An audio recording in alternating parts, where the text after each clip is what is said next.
Okay, well this is week 4, and it's really today that we actually do the core of the focus really of the module or the start of it.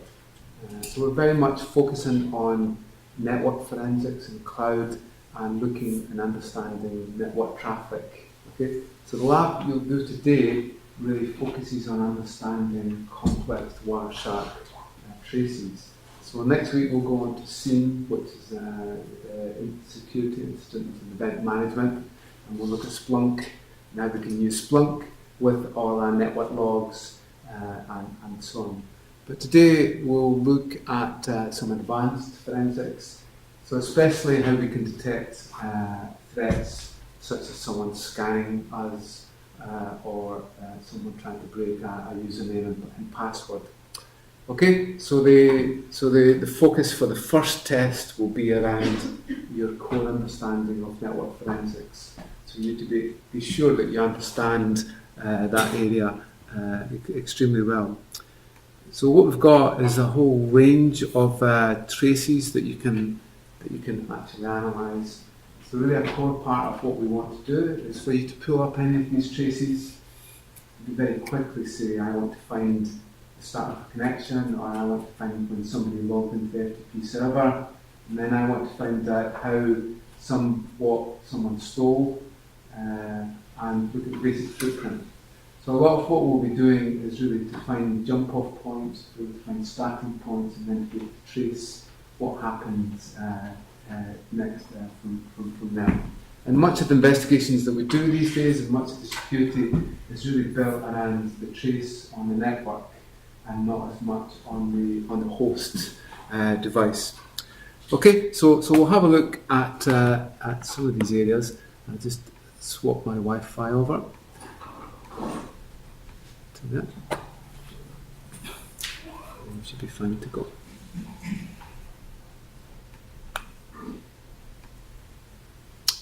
Okay, so we're going to look at a Hydra attack, a basic user password type attack. So as we'll find, Hydra can speak many different types of protocols. Some of them are quite easy. We just create a username and password list. Some of them are more complicated. So if it's a simple get with a URL that we post to something like this web camera here, then it's easy, Hydra's easy. If it's a post, then it's a bit more difficult. Well, when would a post happen rather than a get? And we know the difference between a get and a post when we deal with a web page.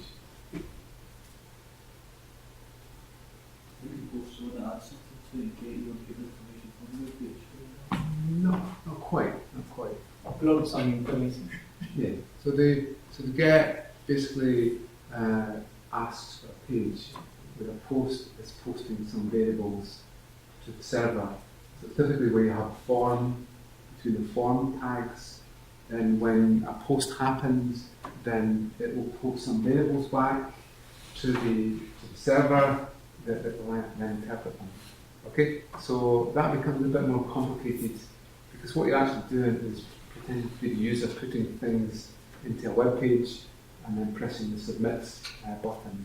So it's a bit more complicated to create that in Hydra, but it's certainly possible. So we'll have a look at that. We'll look at the network trace of port scanning when someone's scanning a network. Then we'll look at some signature detection. How can we find content within our network packets? So companies are really quite scared of data loss and be able to leak out documents.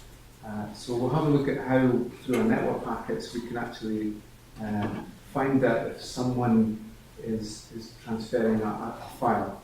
So it's the same type of methodology that you use in digital forensics. You look for magic numbers within the network packets, or you look for a basic signature of the file, typically converted into base64 and so on. Then we'll look at converted formats. That's very much around our documents don't come out quite as they would normally look in the binary form. To send them over a network, we typically convert them into something like base64. So if we're trying to find a certain document, we typically take a base64 signature of it, capture that, and then our IDS, or our network sensor, will capture that base64 sort of signature from there. Then we'll go on to have a look at some art spoofing, so how bad art is and how it can be breached, and then look at how we can set up our denial of service detection. Okay, so in the online lecture, I do a full demo of this with Snort using HPing and Nmap and so on, that you can actually watch back again. Just let me see if I've got my network connection. What I'll probably do is to have a demo after the break, and we can have a look at our tools. Yeah, good. So this is the webcam that's actually on just now. So what we can do is, so with Hydra, I've slowed down Hydra here. So Hydra has a user file and a password file, and it basically just goes in there and we'll look at each of the entries and we'll put them together as a post for the camera. So in this case, we'll just go with that. And so I've slowed it down, but what it's doing just now is that it's accessing the camera with the different usernames and passwords. Okay, so it's just gone through, and obviously we do this very quickly and see it getting the right password. It will multi-thread too, and we'll also send out multiple connections there. So we can see in this case it's actually found out what the username and password is, admin and 1, 2, 3, 4, 5, 6 on the camera. So hopefully when we go here and we actually have a look, so if we go to 192.168.1, foot dot 10, 0.10, and we try admin and 1, 2, 3, 4, 5, 6. So obviously an easier password than you would normally get. Then it's able to log in, and that's the demo there.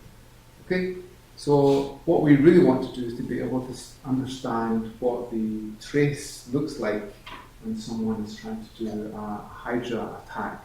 And each protocol will actually be different in what the trace actually is.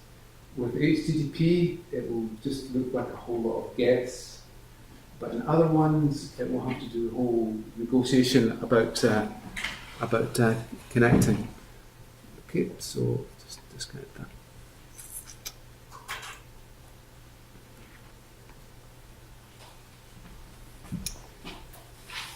Okay, so the first one that we're going to look at is a username password crack, and see if we can actually identify the signs that we would see in our logs.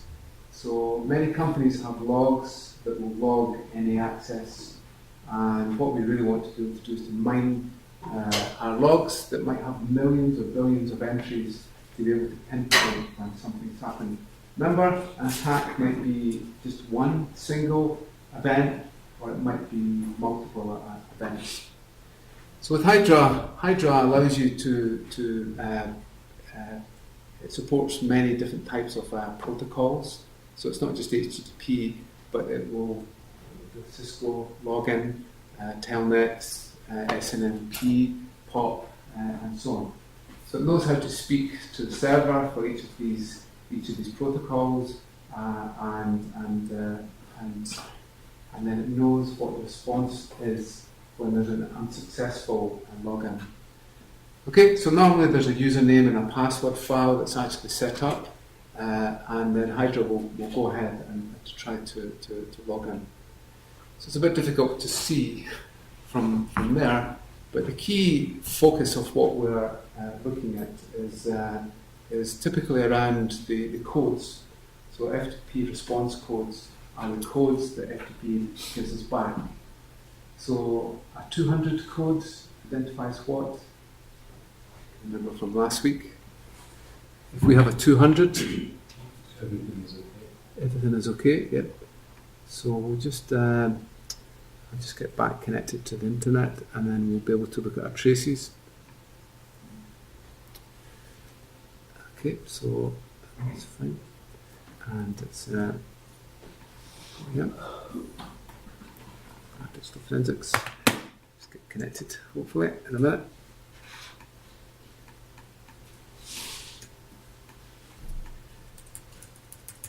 Let's get connected back. There we go.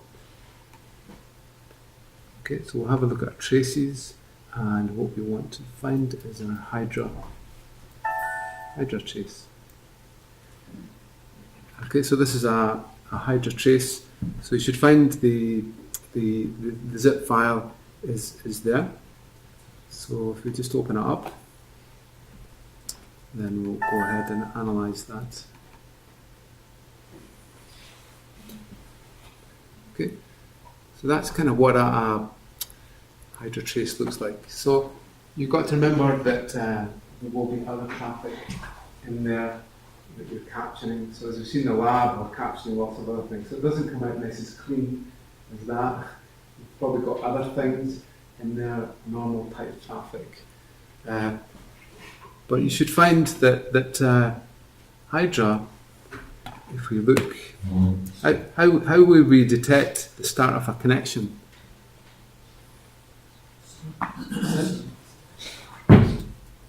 Okay, so there's our SYN flags, but I'm getting syntax in there. How would I just focus on SYN? I just want the SYN that goes out.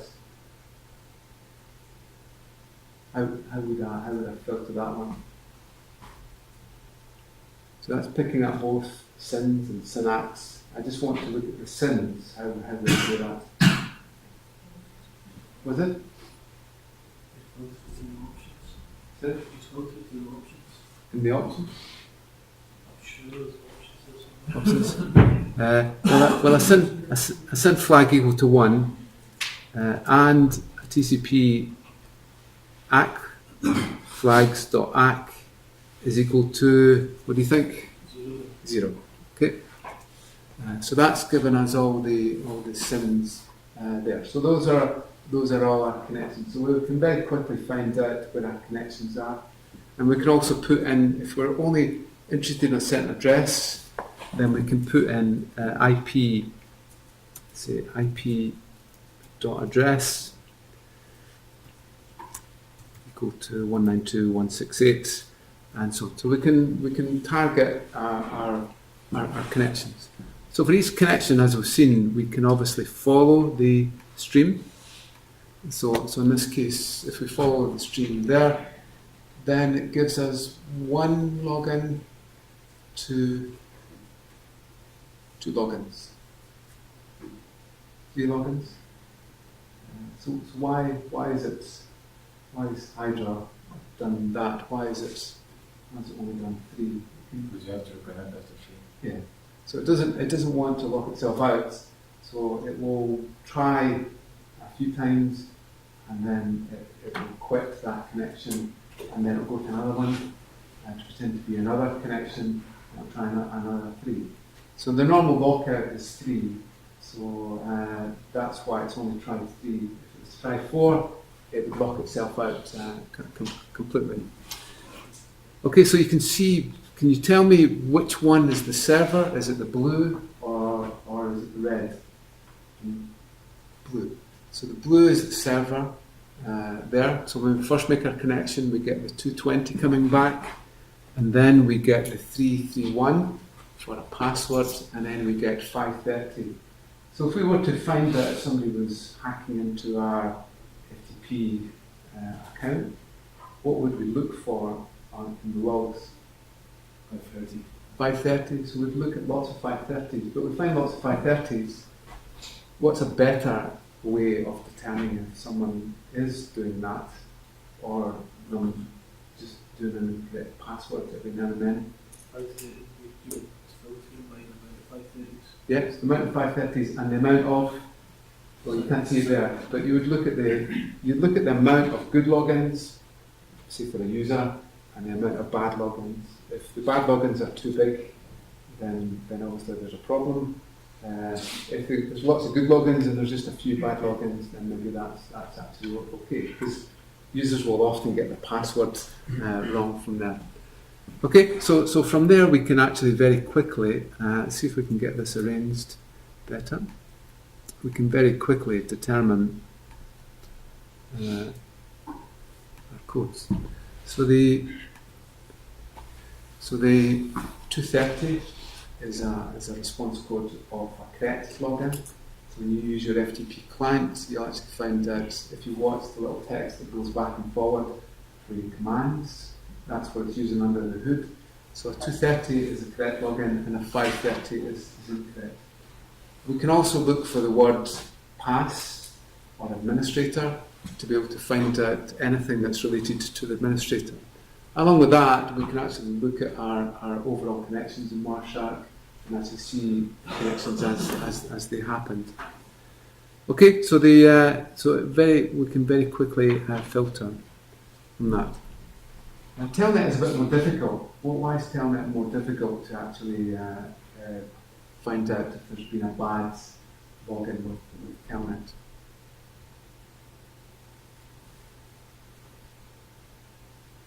I'll show you the login.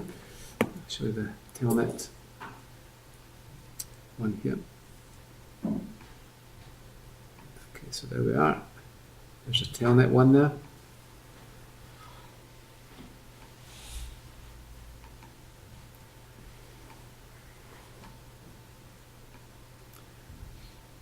Okay, so there's a Telnet. What port are we using, do you think? Was it? Or what server port do we typically use? 23.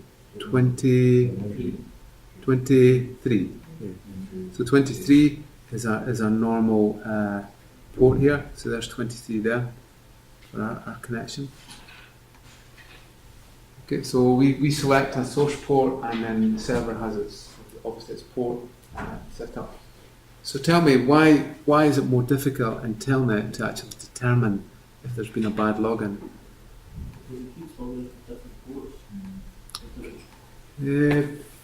No. It will also be the same port. It'll be port 23 all the time. That's okay. So we can never tell anything from the source port that the client's using. That happens in normal situations as well, changes ports. That's it, yeah. But every time that you connect, you get a different port. So we can't tell. We can certainly log on to port 23. We can't. Can we trust port 23? Will Telnet always explain? Will always be on to port 23? Yeah. So we can tunnel through port. What's a good port to tunnel through?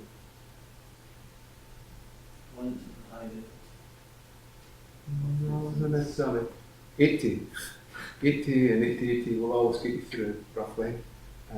So some users will know that I can get a SYN out of the network on 8080, and then they can actually create a Telnet connection on port 8080. The server on the other end either is a proxy where it redirects to port 21, or the Telnet server itself is running on 8080. There's nothing to stop it from doing that.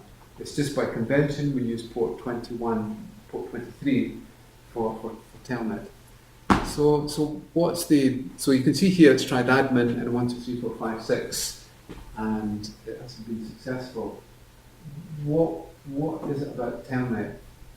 If you looked at FTP, remember what came back from FTP? UDP. Was it?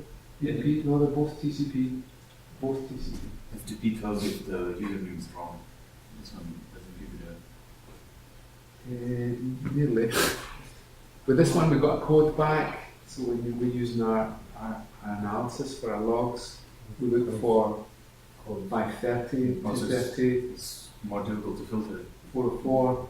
Yeah. So we have a good pinpoint because we look at the message code, ftp.response.code. When we look at Splunk in more detail, you'll see how amazing that can be. I can say, tell me all the bad logins for a certain browser type, and Splunk will come back and say you have 30. You can start to mix and match parameters together. So having the code there is really useful. Unfortunately, with Telnet, there isn't code here. It doesn't send back code. It just sends back login failure, and every Telnet server system differs from the message. So it might, in Windows, it might say something like bad login, please try again. So how would you detect a bad Telnet login for your network sensor? In that example there. Check the message that the server sends. It's text, right? Yeah, so give me an example of what you would set up for your sensor. Failure. Login Failure. One failure. Login failure colon, that's unlikely. Somebody could send an email with that in there. But if you can pick a long enough string for it, then it's not going to happen anywhere else on the network. You get false positives with your detection system. Every so often it says that there's been an alert, but actually it isn't. It's to do with data filing that's the incorrect. So in this case, we could actually detect, say, login failure, username, bad password would be the way to do it. So that's what we have in terms of our codes. Okay, so telnet.data equals login, and telnet data is equal to unknown. I've just picked off the word unknown from the username, so that will now pick up the bad login.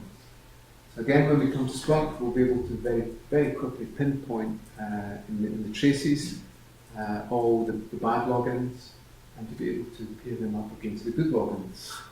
So you're looking at any given time, the ratio. You see a lot of operation centers, they'll have very simple displays, and simple displays might show a pie chart showing good logins against bad logins. If you've got a problem at any given time, you actually see that the pie chart will change, and you see more. So there's a lot of analytics that goes on around the visualization of these logs that allow the security team to be able to pick up when something happens. Okay, so from that you can actually pick up the data, and you can see when the user actually logs in. So this is an example of the network trace here using Snort. So in this case, Hydra is used with the usernames and passwords.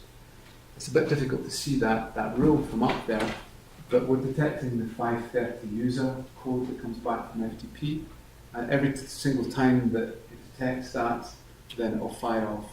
You can see from the logs here there are 2 bad logins, and they've actually been logged in there. The source port, or the port that the client is using, is really not interesting at all, but obviously the IP address and any of the other details can be. Okay, so that shows a rule of how we would detect that. Yeah. Can you use Hydra to get in someone's wireless network? It'll do a Cisco login to it. Okay, because they typically run web. It's just a web. In fact, I'll show you a demo. If you want to get inside your neighbor's break. I'll get Wi-Fi. into that one after the break. So It's admin. Does it not send only unencrypted passwords? Because you use a text file to just try and send it. Yeah, you would have to get onto the network. It's possible through Ethernet. If somebody puts in an Ethernet adapter, they typically get your DHCP from there. So if somebody gets access to your wireless router, then they can plug an Ethernet in there and get connected that way. But you're right, to get into the admin console of the wireless device, you have to have a Wi-Fi connection. Yeah. So you seem to just leave against that. Would you do a thing now, or would you just have, because it doesn't send a full 4? The way around it is obviously to lock out after a certain amount of attempts. So Hydra will get locked out for an hour or a few minutes or so. Yeah. But definitely the best way is to have a log on your machine. If you log your wireless router at home, you'll actually find there's a lot of things coming that are probing into your network all the time. So again, you should be running a log on the system to be able to see when someone has done a brute force attack against the wireless router. Okay, any other questions?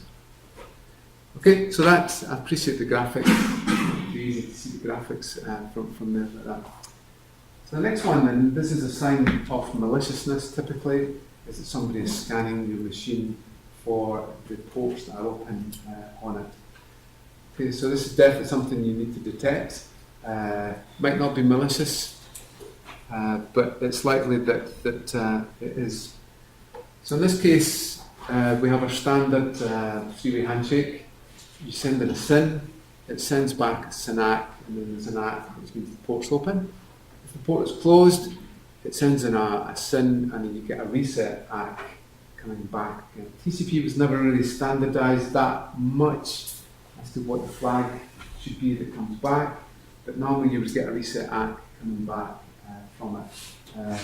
If the firewall isn't letting it through, then you might not get anything coming back. So just because you do a scan on a machine, if there's a firewall in between, it doesn't mean that the port is actually open or closed, because the firewall might not be letting the SYN through. Okay, so in this case we've got certain ports open in there, and we can obviously use Nmap in terms of getting different types of scans there. We can create a connect scan, which will do this full SYN-ACK, or we can do a SYN flood where there's no ACK comes back at the very end. Okay, so the standard sign of a flood, just let me show you the Nmap one, if I can find it here.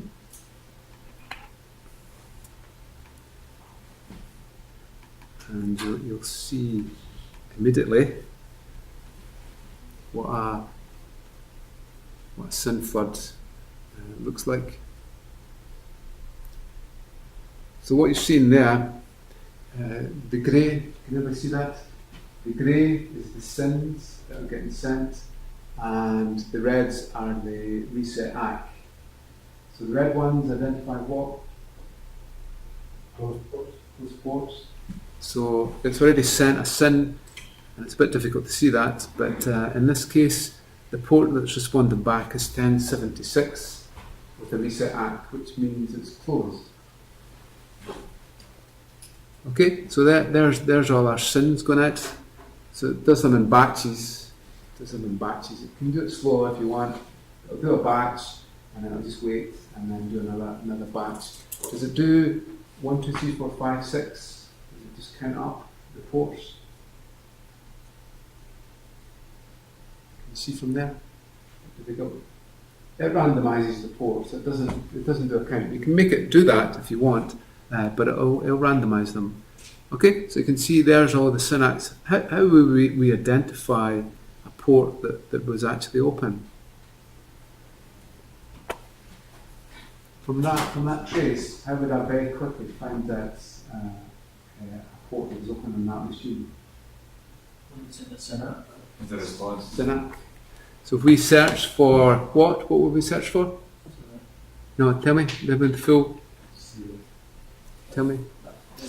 Scene 0. TCP dot flags dot SYN equals 1 and TCP dot flags dot ACK equals 1.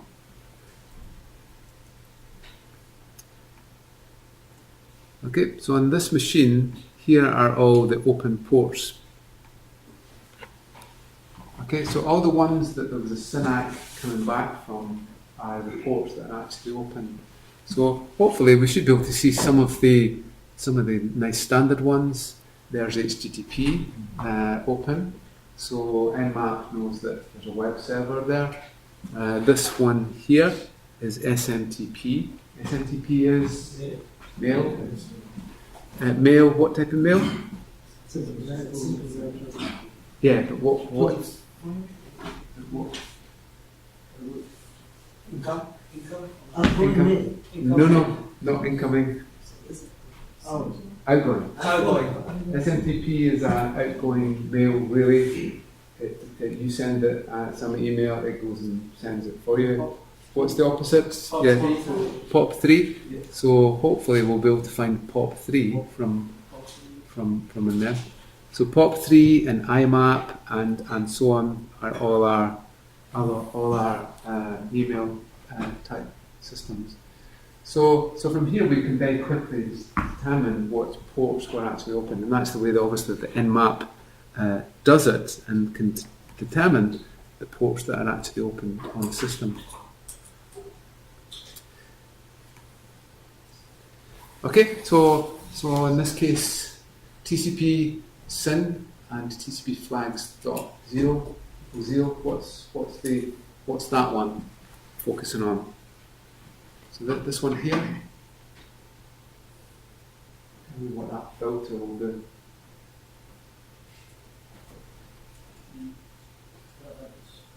CLAX. It's not for hydrants, it's for hydrants, really.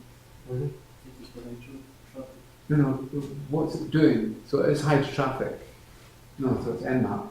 And this is an Nmap, a scan of all the ports on a host. What is that? What's the objective of this filter in Wireshark?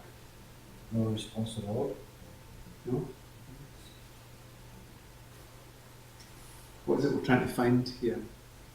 Packages that have similar, don't have any similar Which are nodes. which are what? No? Active connections. No? Really? So it's a SYN and not an ACK. When do we get a SYN and not an ACK? Close. No? No, you're too far. Too far. When is the only time we get a SYN on its own? Like a SYN flood when you just No, request. just in a connection. When I see a SYN going past the network, what is that? Like a hello. What? It's like a hello. Kinda. Well, See, ICMP? no. It doesn't use TCP. Just synchronizes flows. It's the start of the connection. Okay, so you really get that into your head. That's the first flag that goes out. The SYN on its own is the first sign of a connection. With that an ACK, it's the client. It's the client sending to the server. Who sends the SYN-ACK? So, The server. Okay. So if we want to find all the connections that have happened on our system, then that's the SYN. isn't like the end sign, doesn't that mean that both of them need to be equal to zero? Both of them equal to true. By default, you could put equals 1 in here if you wanted, but if it's set to 1. It's not like a logical AND, right? It is a logical AND. Both have got to be true. So Yes, the SYN-ACK has got to be set and the ACK has got to be 0. Without putting any equal means it's one. Yeah. Okay. So we can obviously this one here. What's this one doing? Open ports. Open ports on Open that. port. Yeah. kind of like So this is how Nmap determines which ports are open, because it look at the SYN-ACKs coming back. And this one here, close ports. Right. Yeah. Okay. So in this way, we can very quickly go through our logs and be able to find out the connections and when there's bad connections and so on. Okay, and then there's a whole lot of other types of scans that Nmap can actually do. So this is a UDP scan, so it's using the UDP. What's the difference between UDP and TCP? This Connection list? Yeah. So is there a SYN? Is a SYN sent in UDP?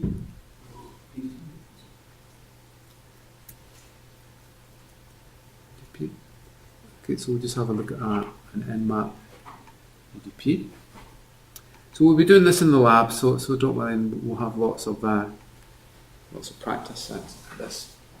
So we can see here, we see This is what a UDP scan looks like. You can see it's trying lots of ports, and will we get an acknowledgement back from any of the ports? We don't get a SYNAC, but some of them will respond back because the Nmap has got to know if the ports are actually open and used. So there can be some response back if you're using UDP DNS, and the response that comes back is hello, this is a DNS server. So Nmap will actually know. So you can trace through it until you find something that will actually show you that that port is actually open in there. But that's a standard sign of Nmap doing a UDP scan on the system. And then we can get a Christmas scan. And a Christmas scan, it tends not to be successful these days because firewalls kind of know that that's not quite right. It doesn't look, it's a malformed package. It's malformed flags. So there you go, that's what that looks like. It's a bit difficult to see from there. See if we can pull one up there, a bit better. And what we should find is that we have a fin, a push, and an urgent flag set for the scan. Okay, so that's that one, and then the other one that we saw there is a null scan. A null scan is where there's no flags set. So TCP will always have some flag set somewhere in its push flag, ACK flag, SYN flag. So null flag is definitely incorrect. So how might the Christmas tree scan and the null scan be used, even though they're going to be rejected by the firewall because it doesn't look right? How might an intruder use these?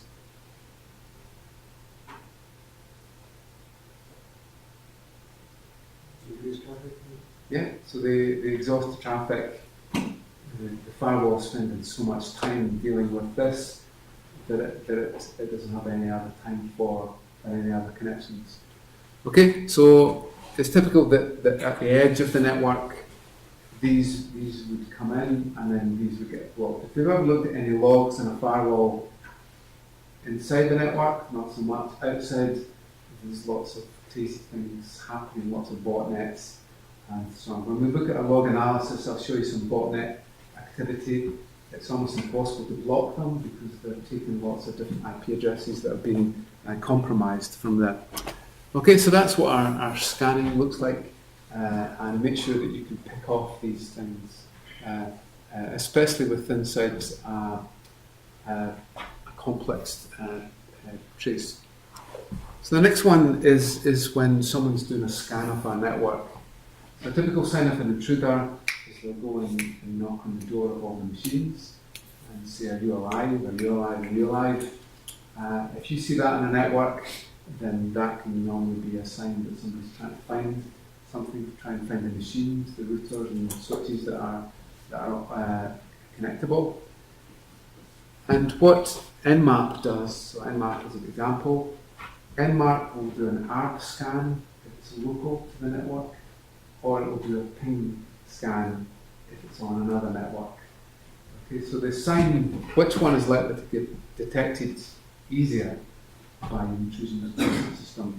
A ping, ICMP, or an ARP scan? Ping. So the ping will normally get detected and it will typically be blocked there on the network. So we'll just try and find our ARP sweep. And I'll show you the difference between an ARP sweep and what a ping sweep looks like. Okay, so that's what an ARP sweep looks like. So this is the sign of Nmap, say, scanning the whole network, and it gets completely under the radar, because the ARP is going off all the time, and it's not really being logged and so on. So no one will know that there's been a scan of the local network because it just looks like normal ARP responses. But you can see here what's actually happening. It's going and knocking on the door. Can you tell me the IP address of the machine who's doing the scanning? 171. Okay.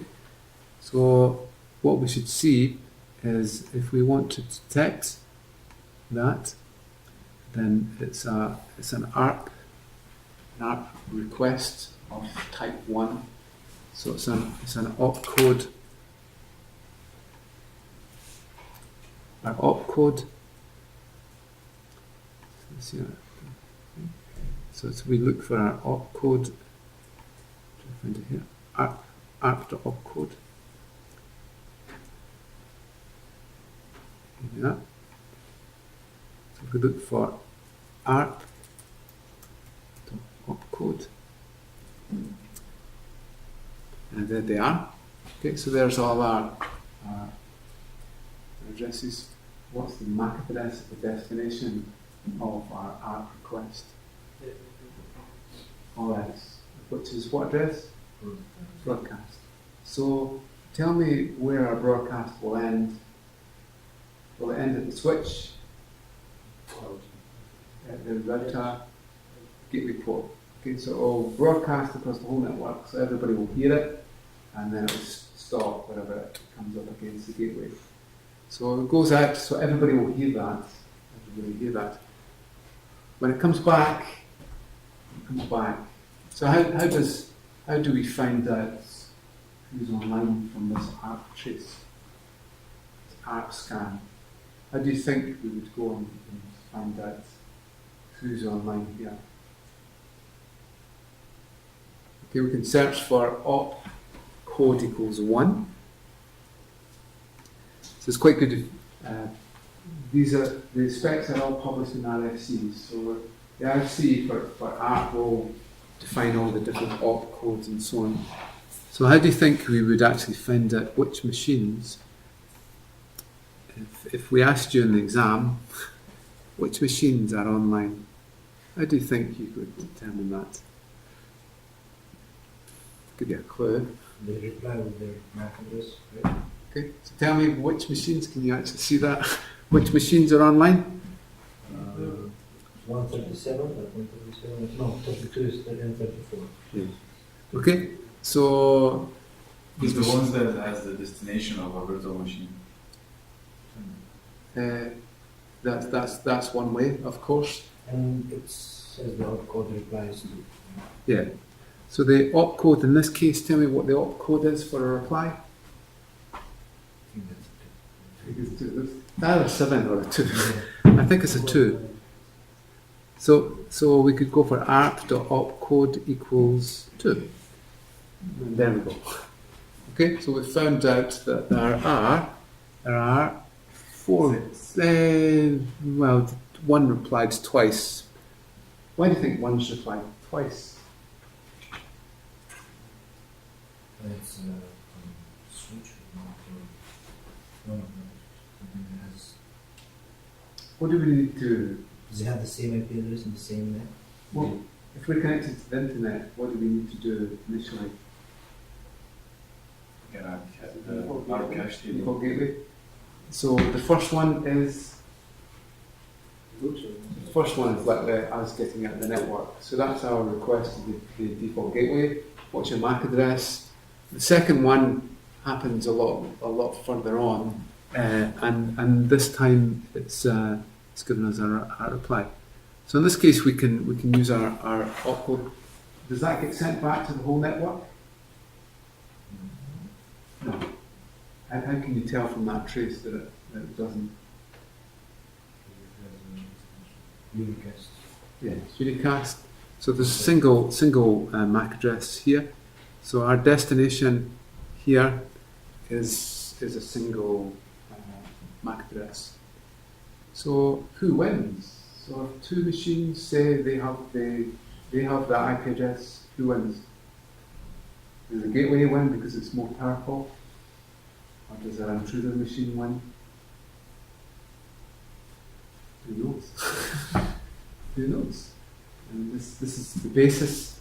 This is what makes the internet work. this is what allows us to get online quickly and contact every machine in the whole world. This is the last little bit that works. If this bit doesn't work, then the whole of the internet really doesn't work. But the credibility here is zero. Okay? Does anybody know what you would do to make sure that that doesn't actually happen on your machine? Yeah. So the ARP cache, so the ARP cache, it's a bit difficult to see from there, but the ARP cache has certain static entries in it, and then we can put static ones if we really know what the addresses are, or we can have ones that are actually LAN. So in a highly secure environment, we would make sure that we didn't LAN the gateway. The gateway was set and always had the same MAC address for that. Okay, so that's what our ARP looks like. So when we now look at our trace with a ping sweep,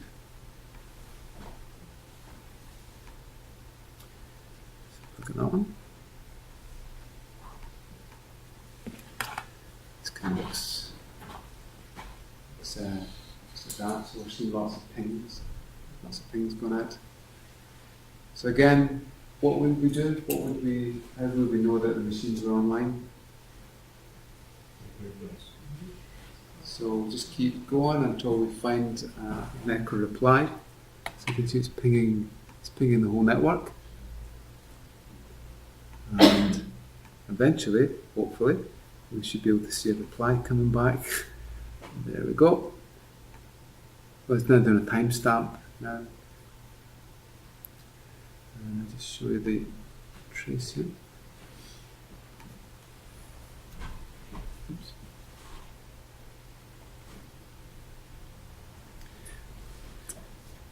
Okay, so for the SMP, we would look for our traces coming back. So that's an example there of our ping. And we can look at the request code for that and be able to find the reply code too. So this one is an example of someone mapping a machine. So we would always try to have this as a sensor on the network to be able to find that if somebody is scanning a certain number of ports. Okay, so in this case, someone does an nmap, and we've set Snort up over here to have a rule using a preprocessor called FS port scan. An FS port scan will detect when a certain number of ports are actually accessed over a certain amount of time. So the reply we get back is shown at the bottom there, and we can actually show you who's been scanning and what the range of the ports were that were scanned. So Snort will detect both a ping sweep, and it will also detect a port sweep and scan from it. Okay? But the last thing you want is to be able to take all your logs of all your network packets and try and examine that. Snort is doing the filtering for you, and then you can see you now have a single log for that event that you can actually go and have a look at the trace to examine. Okay, so the next thing, and increasingly, if you put the Sony hack, there are there's over 20 million files were stolen from Sony, so nobody quite knows how it happened. I can show you some of the files here. It'll just go on and on forever.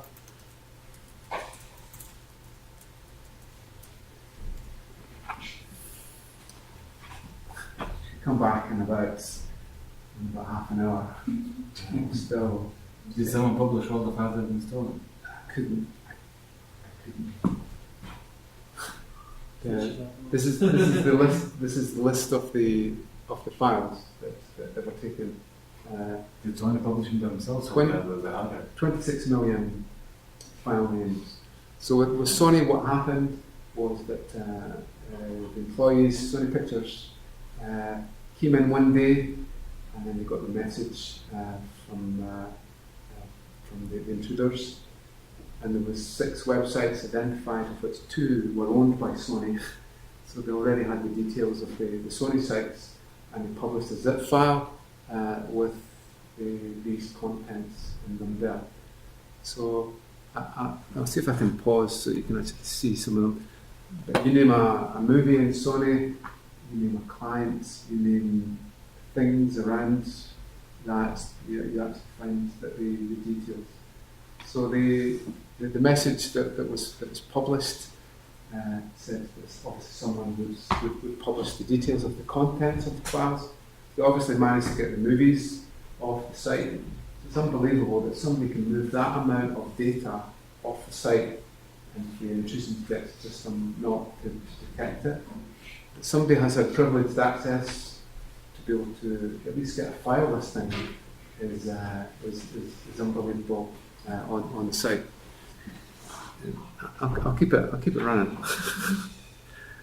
But there's well over 20 million file names in there. The most serious ones are the private keys. There are PPK files in there. PPK files are a private key that's encrypted a movie or encrypts a channel, something like that. So the hackers managed to get all of the details. So anybody who can get privileged access to your, as long as you've got an administrator on a network, then they can do whatever they want. So I'll keep that running, actually. How big is the size of this one? It's massive. So there's 20 in this one. There's 18 million names in this one file.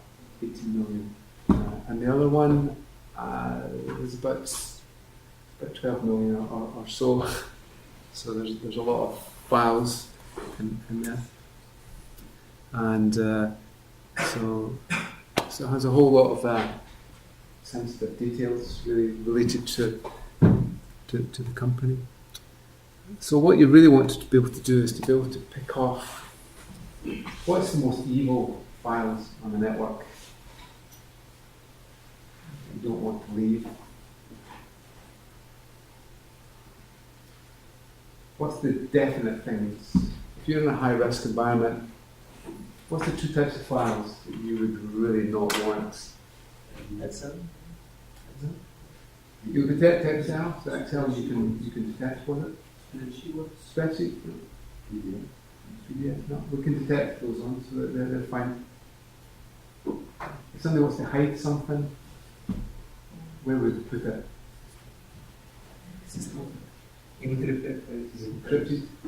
Encrypted file types and archives. So zip files and encrypted content are the 2 things that somebody is hiding something and sending them off-site. Encrypted files, very difficult to detect that. Zip files, we'll see that we can. So in terms of looking at traces, if we want to detect certain things, then we have our magic number at the start of the file, and that's often used to be able to detect when there is some content. So in this case, the HTTP contains %PDF, will detect a PDF file. The HTTP contains GIF89, will detect a GIF file, and the one at the top there is a PNG magic number in there. So most file types actually have a magic number that we can actually have a look at, and I think we've listed as many as we can get from there. So if you're looking for something like a movie file, then it's 60 FFFF76 and so on, and that's the sequence that you'll be looking for in your network packets. If you want to detect, like Sony, when there's a movie file getting transferred off the site, then you look for that in terms of your. Is that number in the header? That's the first few bytes of the file. So I've got examples on there. So if we look at an AVI file, which is a good example. Okay, so this is a real AVI file. The start of an AVI file starts with RIFF, or those hex characters there. If we examine another one, we'll take this one. I'll just let it load. There we go again. There we go. At the very start, there is RIF there. So your scanner and your Wireshark trace, if you were looking for an AVI file, you'd look for the character sequence RIF. Can RIF occur anywhere else? Is it always going to be an AVI movie? Could occur somewhere else, and somebody could have a message that had that. It could occur. But certainly when we're looking at network traces, that's the sign of this is how we would actually look for our trace. So if I just pull up our web trace one here. Go back to that one, and then we go back to forensics. And let's just pull up a normal web page one.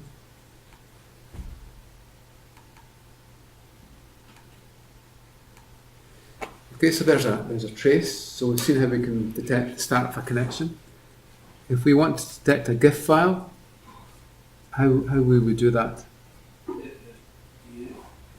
The GIF file, GIF. So it's HTTP contains GIF. Okay, so there's no GIF file in this one anyway. But if we had a trace, then that would be the way that we'd actually find it. Later on in the module, we'll be looking much more at regular expressions. Regular expressions are the standard way that industry would look at a signature, defining the trace from there. So with this, with regular expressions, we can pick off things like a credit card or an email address and so on. So what we'll do is we'll have a break for just 5 minutes or so, and then we'll do some practical stuff after the break. Okay, thanks. I'll now cover the rest of it. So a key focus later on in the module is around data loss prevention and how we can actually detect when things are leaving the network or coming onto the network. So a good part of that is really to analyse different signatures that we would actually look for. Okay, so there's a PDF, GIF, and so on. So we would normally look up the magic header, magic number for the file, and to be able to detect that from there. You can also look within the file. Sometimes there's things within inside the file that you're looking for. In a highly secure network, you often have a watermark in a document and something special that maybe the highly classified documents have in them, so that the network scanner, when it sees that watermark passing, it will stop the document and put it into a holding area, or it will automatically encrypt it to make sure that it's encrypted before it actually goes in. So there's a lot more intelligence goes on now on networks to be able to detect when something should be encrypted and it will be encrypted automatically, or whether it's actually stopped and blocked. Okay, so if we have tools that allow us to not only detect the signature, but also if we have a capture, we can extract all the assets. So if we've taken a Wireshark trace of an incident, say, we can actually use something like NetWitness to get a complete timeline. So when we look at our coursework is all about building up the timeline of what happens. We'll be giving you Wireshark traces, we'll give you the virtual machines, and you've got to make sense of what actually happened. So we're setting up a crime scene for you with several virtual machines and several Wireshark traces. When you go to the virtual machines, when you look at the network trace, you'll find that some stuff doesn't exist, it shouldn't be there. And it's only when you look at the Wireshark trace that you actually find that somebody went on, they did something, and then we got rid of it. So that evidence is there within inside the trace, because you can't, it's very difficult for you to spoof a trace from there. Okay, so that's going to be our focus. We'll set up a real crime for you to investigate, and it's up to you to do your tracing. I think as part of the Cypher challenge just now with other universities, I think it's from Royal Holloway, we've been given a trace that we've got to analyse from there. It's often unpicking what happened when was that machine compromised and so on. So we'll use NetWitness to be able to build up a complete. So NetWitness can take all the GIF files and the HTML files and put them back in, and it shows us a timeline of what happened when and all the things that were accessed. Wireshark 2 can actually do that. So if we just pull up Wireshark, just let me try and find it here. Okay, so what I'll do is I'll start a new trace from there.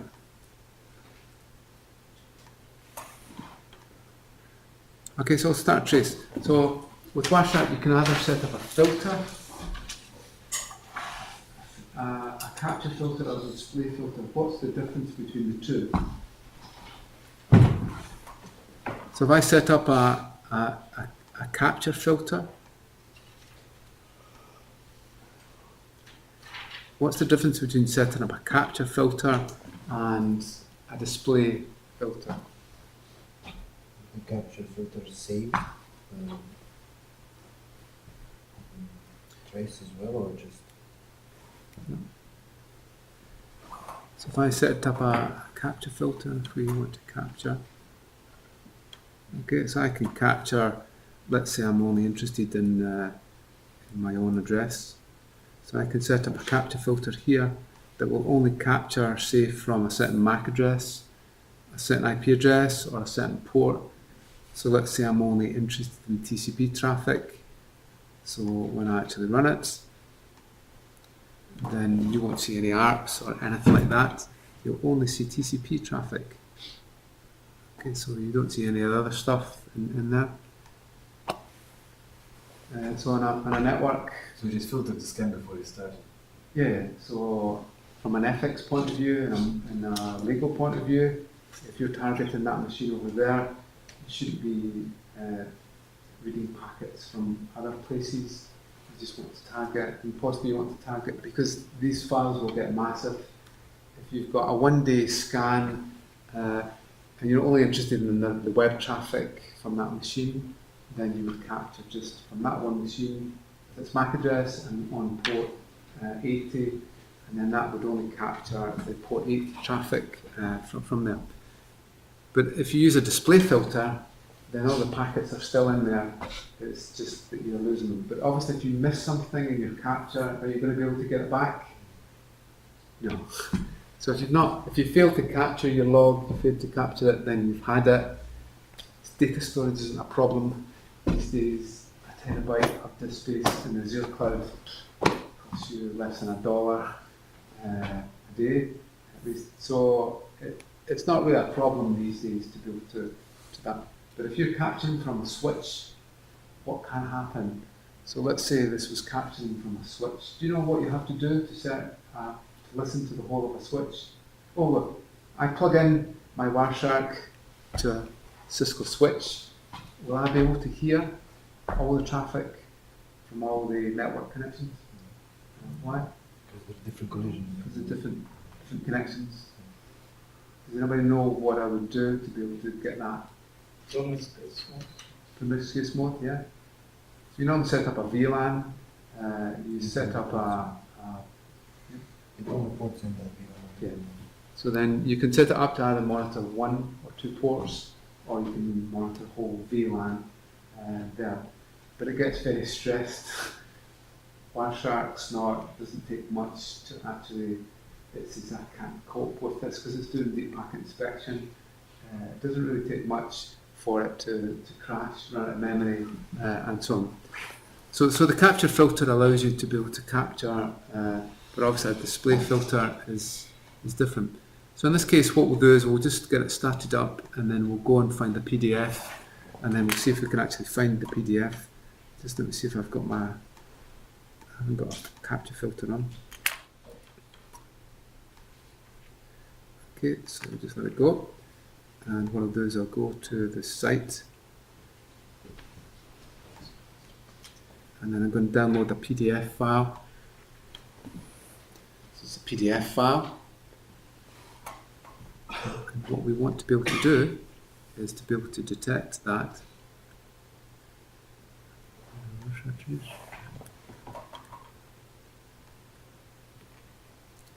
That's an old one. Let's find a new one. Okay, we'll just stop that. And then we'll pull up the filter.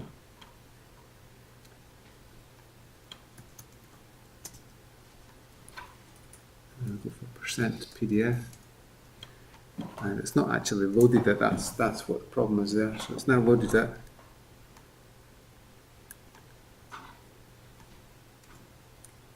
And we've got to start it run again. Let's do that. It's just a bit slow in terms of getting it. So I can download that one. It's still not come through, it's struggling there. But what we should be able to do is we should be able to set up our filter to be able to capture when the first sign of that PDF was. So if we're really interested in a PDF document and we want to find out where it is, and we might have billions of packets, then this filter will allow us to be able to find it through it. If we want to find it in any traffic, so that's only focusing, so if we want to find it both on FTP traffic, say, then we can put in frame, and then that will do a deep packet inspection for that. Okay, so in the lab that you'll have some traces that you can analyse, and certainly in the test we're really going to focus on giving you Wireshark traces and then for you to very quickly find out all the information involved.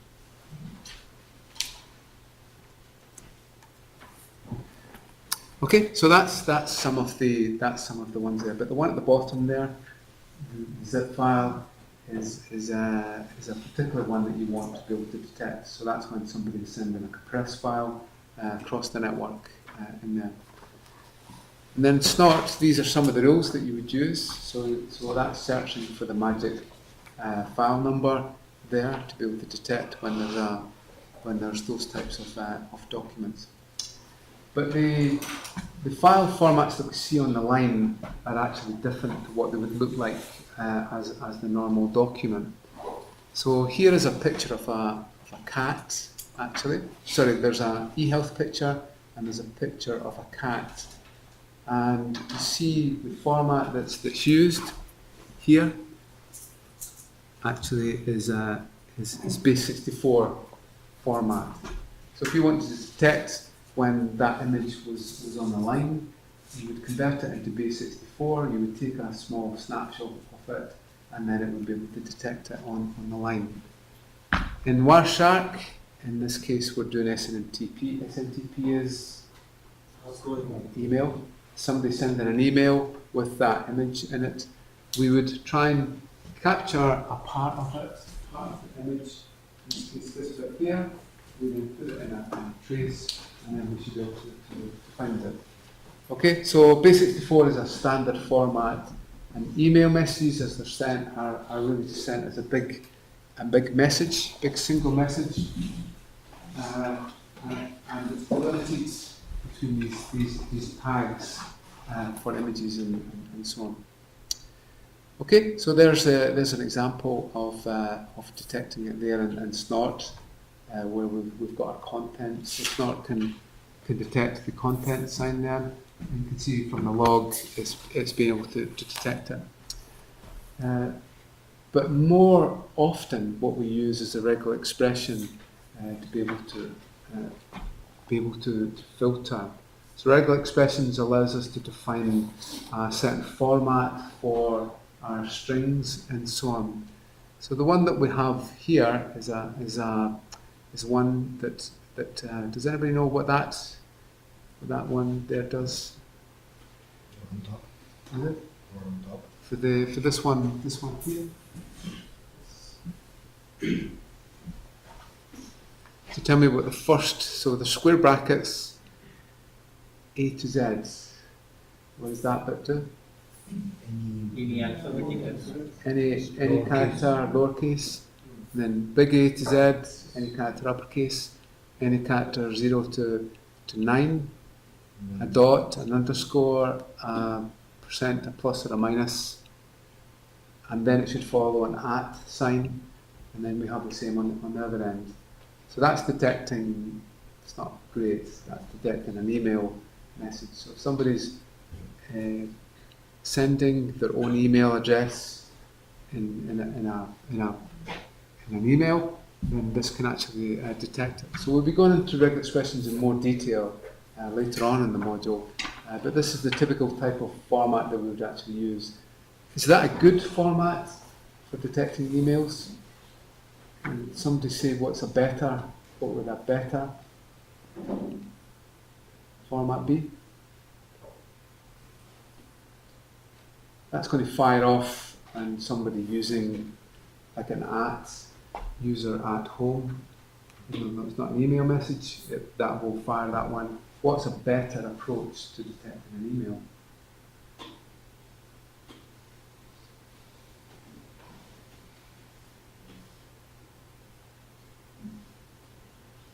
A word, and then a dot, and then another word, possibly, is a better way. There's emails with name dot last name. So it would be And some character, yeah, just like- one character, a dot, and then another one. At the end, Because neighbor email is like neighbor line. It's Yeah. like another 5 dots and so it's difficult to detect that, but the last digits after the dot are likely to be what? Com, country code. com, UK, and so on. So a much better regular expression is to be able to detect a better match from them. So we're going into that in more detail, but that's an example of the bottom one shows the Wireshark rule, and then the top one shows the snot rule that you would actually use to be able to detect that. And then in this way we can actually detect when there's an email message with inside the trace. So hopefully we've got some examples on the site that allows you to be able to analyse that. And I've set up an advanced network forensics page. This should have all the traces in it that of all the files that we've looked at, then you should be able to find traces with each of those. So this one here has a zip file in it. Can you tell me quickly how do I detect a zip file? Was it? The magic number. Do you remember what the magic number is? 50 slash. Can I? PK is a good one. So if we went for it contains. There we go. Okay, PK is equivalent. I think you were almost right there.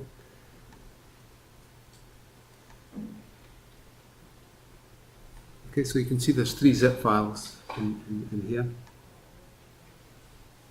And then when we follow the stream, we can actually see the name of the zip file. What's the name of the zip file?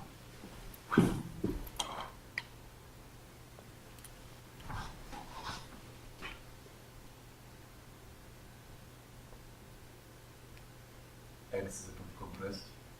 Was it? Yep. How would we find out what the zip file was that's been accessed there? What site is it coming from? Security site. Securitysite.com. And what's the name of the file? It's in a subfolder called log, and it's called with pdf.zip. Is that? But when we look here, there is the standard sign of a PDF document in there, and we can look at our hex just to check what that one was, just to see if you're right with your guess. What did you say? I said X50. No. What? Tell me what the is that one? That's not a PDF. Tell me what the hexadecimal sequence is. That a PDF document from that trace.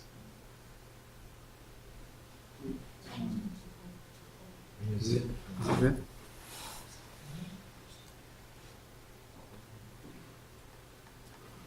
Can you see it?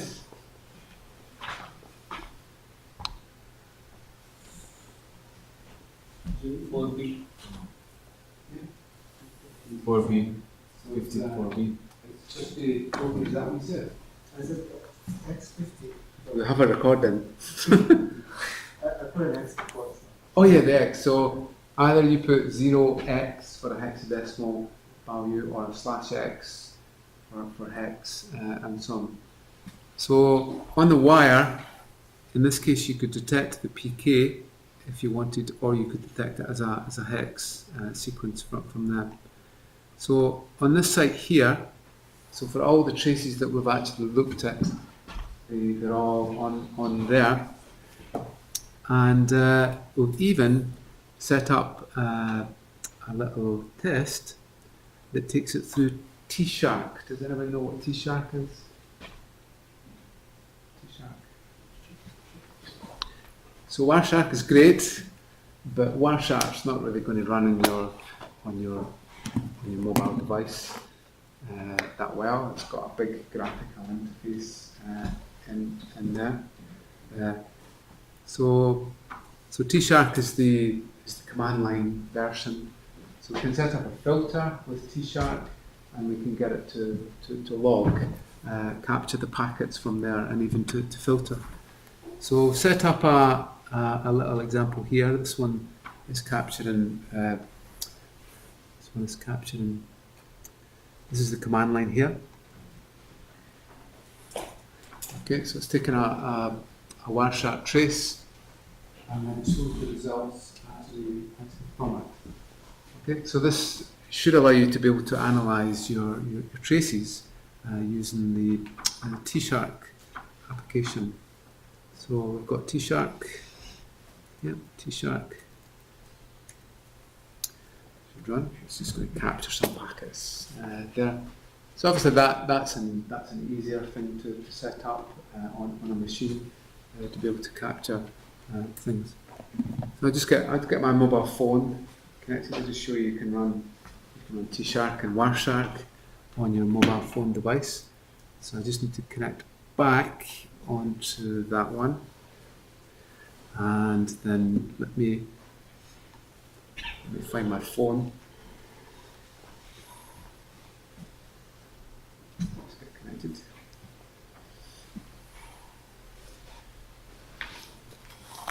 It's just connecting just now.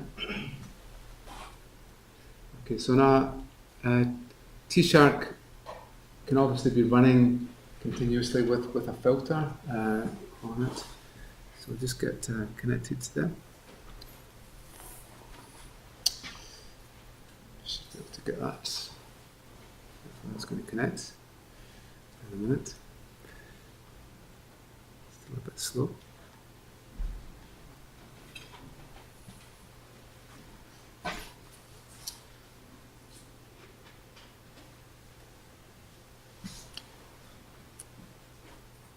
Okay, so I think I've demoed before. So this is running Linux Kali on it. So that's a Kali instance on there. So it's about a 5 gig install on the device, and it has virtually no performance. You want to do it? No. It's interesting.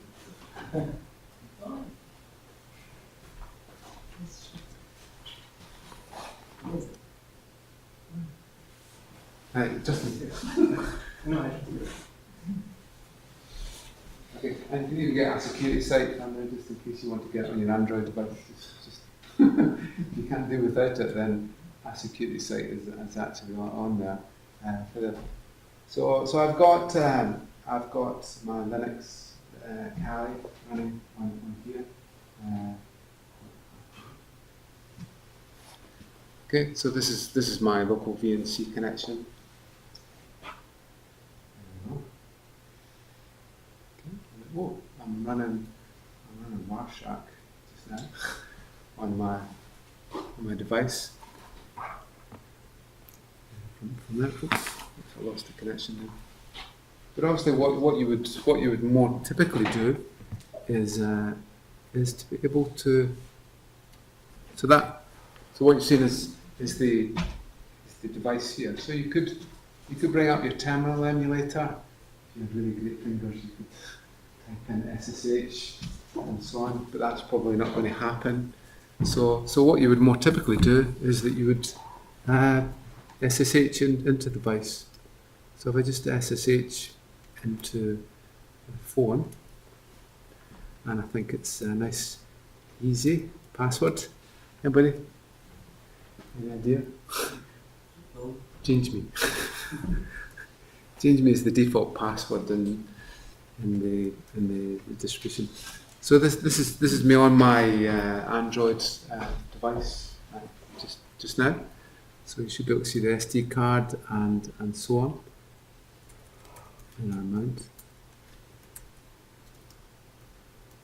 Okay, if we look at etc. Oh, that's the. So it's just a standard Linux machine. So what we would typically do is to be able to run, say, a VNC from our client onto the mobile phone. It just takes a little minute to start up. Safari also has an inbuilt VNC server, so that you can actually run it straight from the browser. But this one, so this will go straight in. So just to show there's no smoke and mirrors, I'll get you to show that.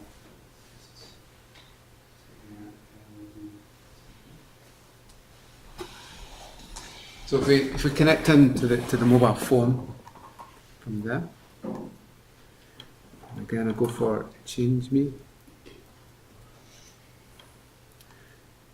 Just get it right this time. Continue.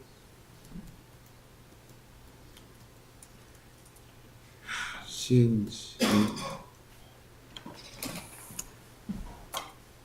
Okay, so I just quit Warshak. If you could just tell me is that. Yeah, We can still see the device over here, hopefully. Anyway. Okay, so TCP dump is another tool that we can actually use to be able to. Is that right? It's doing that. It's off. Oh, just click. Just back. off.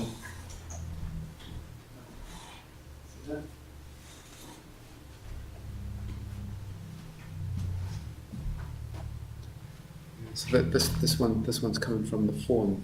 The one on the left hand side is coming from the device. So you can see. So somebody leaves their mobile phone service, hotspot, free Wi-Fi, Linux Kali, free Wi-Fi, no problem. Smile. Hotel room is at that. So this again can be a hotspot, and it's running Linux Kali. It can run Snort, and all the things that we've actually looked at up to now.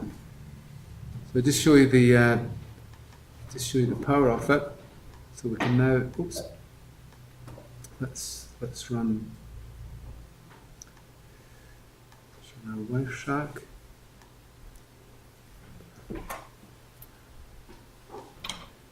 Okay, on the phone, and we'll capture from the wireless interface on the device.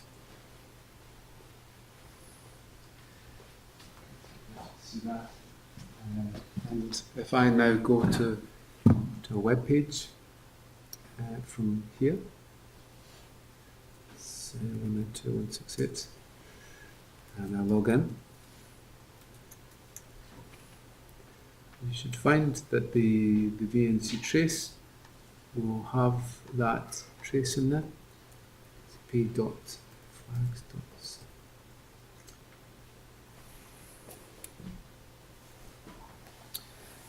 There we go. So the trace should be in here. Like that.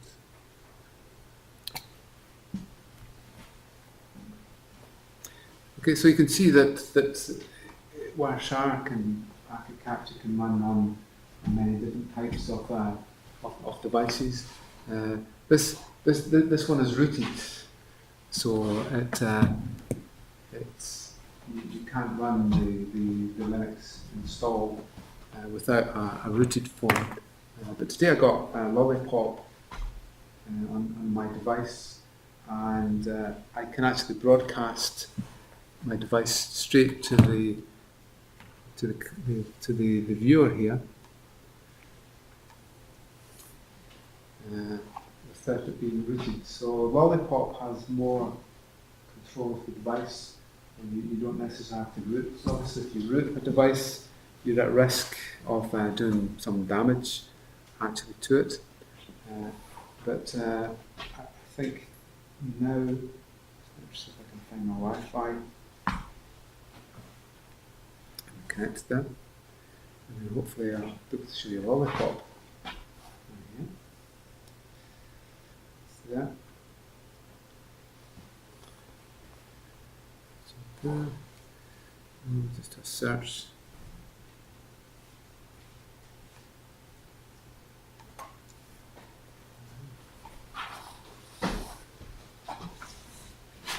That's going on.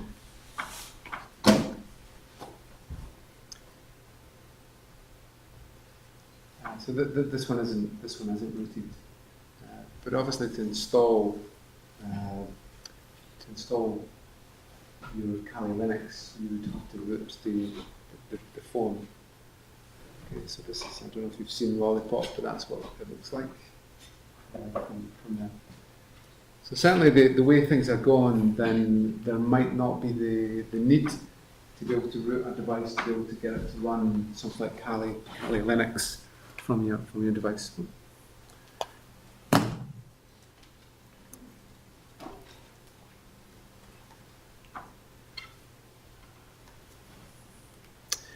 Okay, so I've set up a web page for you with every single trace that we've got, and you should be able to. I want you to be able to very quickly find all the GIF files, the PDF files, the zip files in those traces using your trace files. So something like a credit card is a very important thing if you're a bank, especially if somebody's sending a credit card out. Does anybody have a credit card? Have a credit card? Got a credit card? Pull out your credit cards if you've got one. I know you're poor students. Have you got a Visa card? Okay. So there's a scam that waiters and waitresses do. They drop the card on the floor, and they have a unit fitted to the leg, which is a magnetic unit, and they pull it back up, and then so I've just got your card number now. It can also be here, fitted around themselves here. So yes, sir, I'll get that for you, and so on. So the thing you should find about your credit card is that Visa starts with a 4, and then it's got 4 sets of digits along. Switch.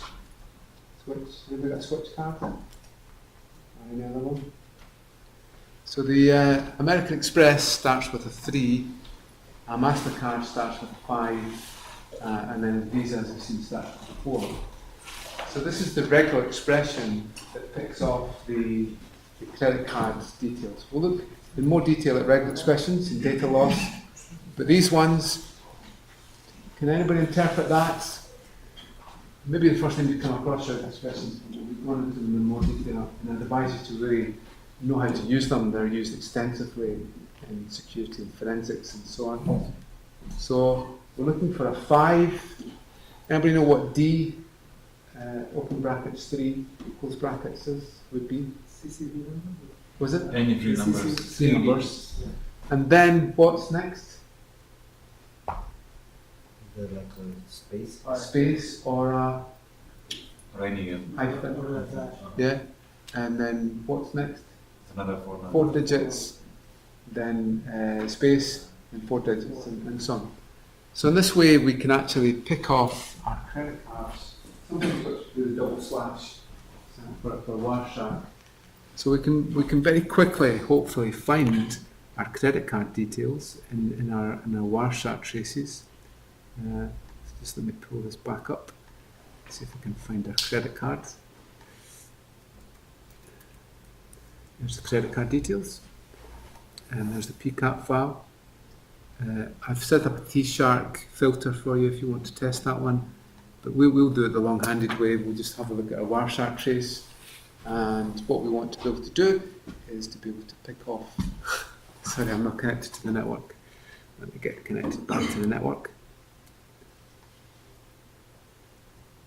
So what we want to be able to do is to pick off the credit card details, and there should be a MasterCard in this one. Let's see if we can get loaded this time.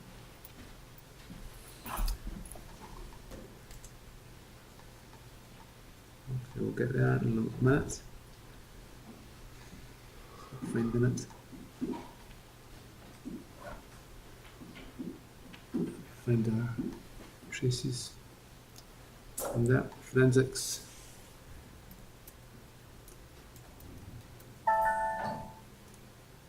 And the credit card. There we go.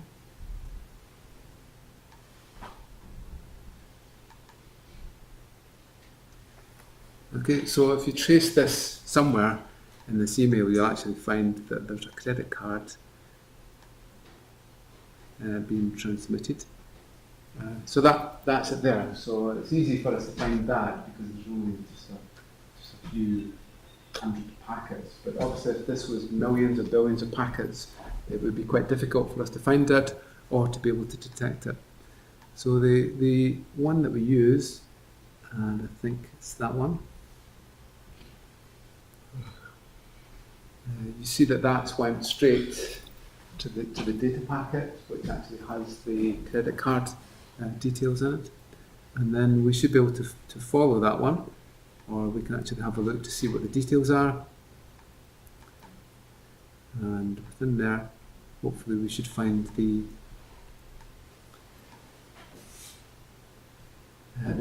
credit cards from that. Okay, so radical expressions are very powerful for detecting quite complex strings, quite complex data from there. And the last thing is ARP spoofing. So ARP spoofing is particularly evil. So ARP spoofing is someone pretending to be a machine, which is a certain MAC address, or the gateway. So in this case, what we've got is that Eve sends back this machine asks for the gateway, and then the gateway responds back with its ARP reply, and also Eve responds back to say that she is the gateway, and possibly there will be a race to determine who will become the gateway. So in this way, Eve takes over the gateway from the network.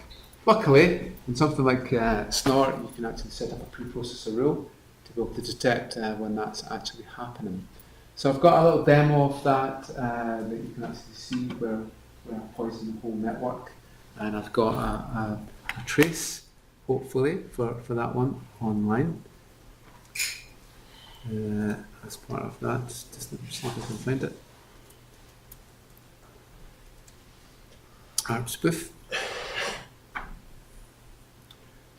And I'll just show you what that looks like.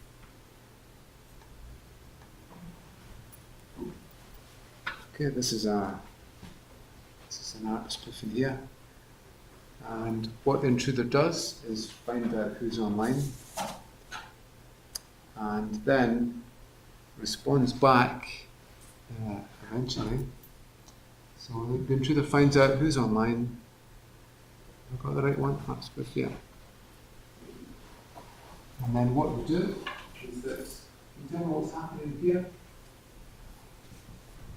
See it, appreciate.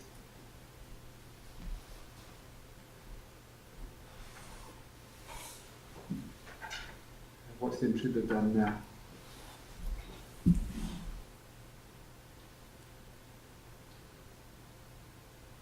First part of the intruder is to scan the network to see who's online. And then, now it knows who's online. These machines, what's it done?